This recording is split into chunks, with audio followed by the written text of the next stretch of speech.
साध संगत जी, प्रेम से कहना धन निरंकार जी।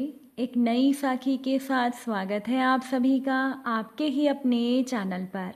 आज की साखी का विषय है उम्मीद पर दुनिया कायम है। तो चलिए सुनते हैं आज की ये साखी। साध संगत जी, भूख प्यास नींद और आशा, इन चारों में एक बार श्रेष्ठता की लड़ाई हो गई। हर कोई अपने आप को बड़ा बता रही थी। भूख ने कहा मैं बड़ी हूँ, प्यास कहने लगी कि मैं बड़ी हूँ, नींद अपने आप को बड़ा बता रही थी और आशा अपने आप को सबसे बड़ा बता रही थी। जब आपस में इस बात का फैसला नहीं हो पाया कि कौन बड़ी है, तो चारों इस विवाद को लेकर राजा के पास पहुंची। राजा के सामने भी उन चारों ने अपने आप को ही बड़ा बताया।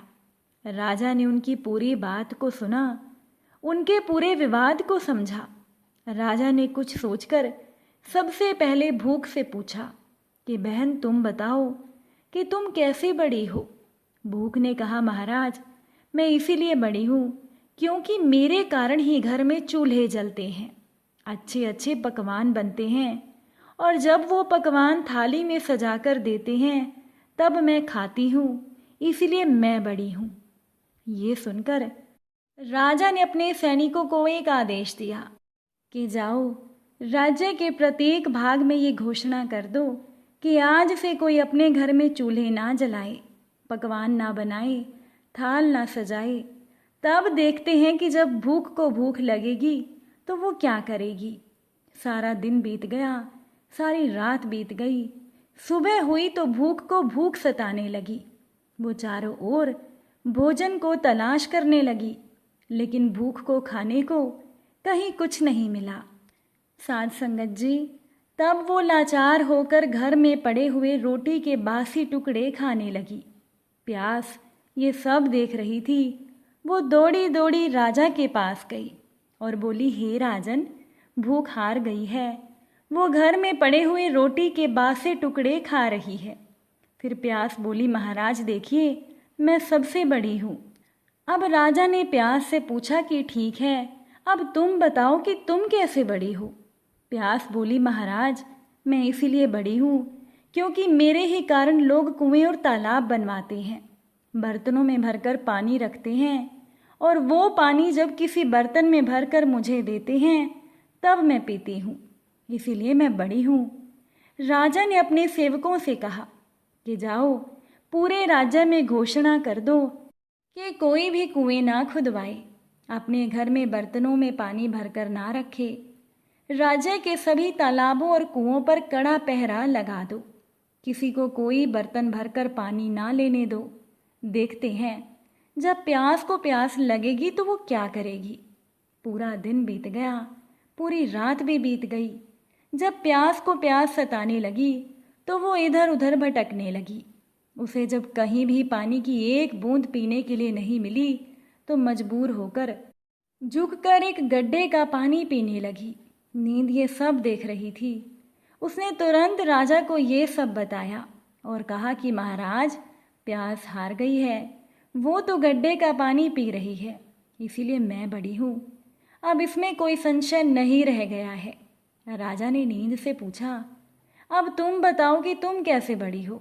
नींद बोली, महाराज मैं इसीलिए बड़ी हूँ क्योंकि लोग मेरे ही कारण चारपाई बनवाते हैं, उस पर बिस्तर लगाते हैं, और जब वो मुझे बिस्तर लगाकर देते हैं तो मैं सोती हूँ, नहीं तो मैं नहीं सोती हूँ। अब राजा ने अपने सैनिकों को आदेश दिया कि राज्य में ये घोषणा करवा दो कि कोई भी चारपाई ना बनवाए और उस पर बिस्तर ना डलवाए। जब नींद को नींद आएगी तब देखते हैं कि वो क्या करेगी। अब दिन में तो सब ठीक रहा, रात भी आधी बीत गई। उसके बाद नींद को नींद आने लगी। वो इधर उधर बिस्तर खोजने लगी। उसने सब जगह ढूंढा, लेकिन उसे कोई बिस्तर नहीं मिला।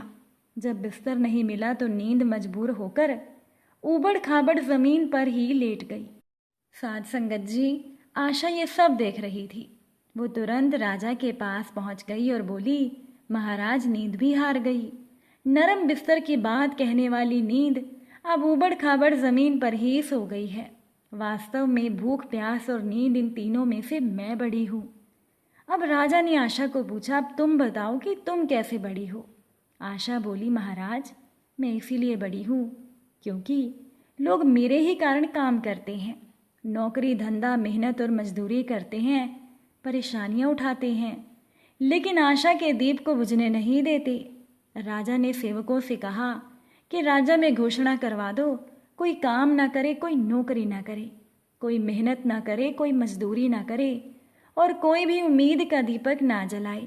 जब आशा को आस जगेगी तो देखते हैं कि वो कहाँ जाती है। सारा दिन बीत गया, आधी रात बीत गई। जब आशा को आस जगी वो यहाँ वहाँ गई, लेकिन चारों ओर अंधेरा छाया हुआ था।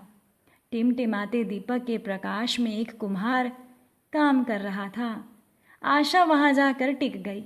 राजा ने देखा कि कुम्हार ने जो दिए बनाए थे वो कुम्हार की आशा के अनुसार सोने के बन गए। कुम्हार की छोटी सी झोपड़ी सुंदर महल बन गई। ये देखकर राजा बहुत खुश हुआ। फिर राजा ने अपना फैसला सुनाया कि भूख, प्यास, नींद और आशा, इन चारों में से आशा ही सर्वश्रेष्ठ है। साध संगत जी, ये सारी दुनिया आशा अर्थात उम्मीद पर ही तो टिकी हुई है। हम सभी के जीवन में एक आशा ही तो होती है जो हमें नामुमकिन काम को करने की भी ताकत देती है। आशा घने अंधेरे में रोशनी की उस किरण की तरह है जो मनुष्य को घनघोर कष्ट में भी जीने की प्रेरणा देती है। इंसान हर बुरे समय से भी लड़ लेता है क्योंकि उसे एक उम्मीद होती है कि ये कष्ट का समय भी निकल जाएगा और मेरे अच्छे दिन भी आएंगे। अगर इंसान के जीवन में उम्मीद ही ना हो तो वो एक मरे हुए इंसान के बराबर हो जाएगा। इसीलिए कभी भी उम्मीद का दामन मत छोड़ना, क्योंकि उम्मीद ही सर्वश्रेष्ठ है। साध संगत जी, उम्मीद बहुत बड़ी चीज़ है।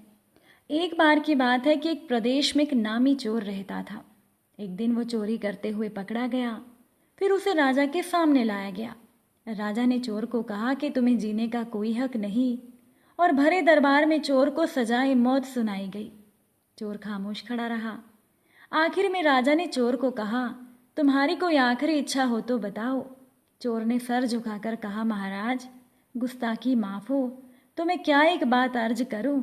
राजा ने कहा, बोलो। चोर ने कहा, महाराज मैं चोर हूं, पकड़ा भी गया हूं और अब मुझे मौत की सजा भी हो गई है। राजा ने कहा, साफ साफ कहो तुम क्या कहना चाहते हो। चोर ने कहना शुरू किया, महाराज मुझे इस बात का बहुत अफसोस रहेगा कि मैं घोड़े को उड़ाने की विद्या जानता हूँ। मैं चाहता था कि कोई दूसरा उस विद्या को सीख पाता, लेकिन अफसोस कि मेरी मौत की सजा के साथ ही ये विद्या इस धरती से खत्म हो जाएगी। मेरे बाद फिर कोई घोड़े को उड़ाने की विद्या के बारे में नहीं जान पाएगा। राजा ने कहा, तुम क्या कह रहे हो? क्या तुम सचमुच घोड़े को हवा में उड़ाना जानते हो? मैं तुम्हारी बात पर यकीन नहीं कर सकता। तुम झूठ बोल रहे हो, तुम्हें मरना ही होगा। चोर ने कहा, महाराज आप ठीक कह रही हैं, मुझे मरना ही चाहिए। छोड़िए, इस घोड़े के उड़ने की विद्या का किसी को क्या करना है। राजा दुविधा में फंस गया। राजा को दुविधा में देख मंत्री, सेनापति सब ने कहा, राजन इस चोर की बातों में मत आइएगा, इसे फांसी दे दीजिए। राजा कुछ सोचता हुआ चोर से कहने लगा, सुनो, अगर तुमने सचमुच साबित कर दिया कि तुम घोड़े को हवा में उड़ा सकते हो तो हम तुम्हारी सजा माफ कर देंगे, लेकिन ध्यान रहे अगर तुम झूठे साबित हुए तो फिर मैं तुम्हारे साथ क्या करूँगा इसका अंदाज़ा भी तुम नहीं लगा सकते। चोर ने दोनों हाथ जोड़कर कहा, महाराज आप मुझे 1 साल का समय दें, साथ में एक घोड़ा और घोड़े की अच्छी खुराक के लिए कुछ धन दें। साल भर में मैं घोड़े को उड़ना सिखा दूंगा, फिर आप चाहे जो मर्जी फैसला करें। सारे दरबारी राजा को मना करते रहे, राजा को समझाते रहे, पर राजा ने कहा कि देखो इसे फांसी की सजा तो मिल ही गई है, आज मरे या 1 साल बाद मरे, लेकिन अगर इसने घोड़े को उड़ने की विद्या सिखा दी तो बहुत बड़ी बात होगी। राजा ने इतना कहकर उस चोर को एक अच्छा सा घोड़ा और ढेर सारा धन देकर 1 साल के लिए छोड़ दिया। चोर अपने घर गया। उसकी पत्नी अपने पति को देखकर हैरान हो गई। उसकी पत्नी ने कहा, तुम तो पकड़े गए थे, फिर घोड़े के साथ वापस कैसे लौट आए? चोर ने पूरी बात बताई और कहा, अब 1 साल तक तुम मौज करो, इतना धन लाया हूँ। चोर की पत्नी हैरान थी। उसने कहा कि तुम वहाँ भी झूठ बोल आए। अरे घोड़े भी कहीं उड़ते हैं क्या? और 1 साल बाद क्या करोगे, कैसे बचोगे? चोर ने कहा कि मरने को तो मैं आज ही मर जाता, लेकिन 1 साल भर के लिए मुझे मौज की मोहलत मिल गई है। ये मेरी किस्मत है। अब 1 साल बाद तो कुछ भी हो सकता है। तुम क्यों सोच रही हो कि मुझे मरना ही होगा? मैं चोर हूँ, मेरा काम है उम्मीद और किस्मत के भरोसे रहना। हो सकता है 1 साल बाद राजा भूल जाए कि उसने मुझे सजा दी थी। हो सकता है कि राजा जिंदा ही ना बचे और मैं बच जाऊं। या ये भी हो सकता है कि राजा का दिल बदल जाए और वो मुझे फांसी की सजा ना दे। कुछ भी हो सकता है। ये तो राजा को सोचना था कि घोड़े नहीं उड़ते। पर हमारा राजा विवेक, न्याय, तर्क और पुरुषार्थ से दूर है। मैं उम्मीद से दूर नहीं हो सकता। ध्यान से सुनो। कौन जानता है, क्या पता 1 साल बाद घोड़ा सचमुच उड़ने ही लगे। साथ संगत जी, सच में उम्मीद बहुत बड़ी चीज़ है और ये पूरी दुनिया उम्मीद पर ही तो कायम है। अगर आज की ये साखी आपको अच्छी लगी हो तो वीडियो को शेयर ज़रूर कीजिएगा। आप सभी से फिर मुलाकात होगी नई साखी और नए विचारों के साथ। साथ संगत जी, प्यार से कहना, धन निरंकार।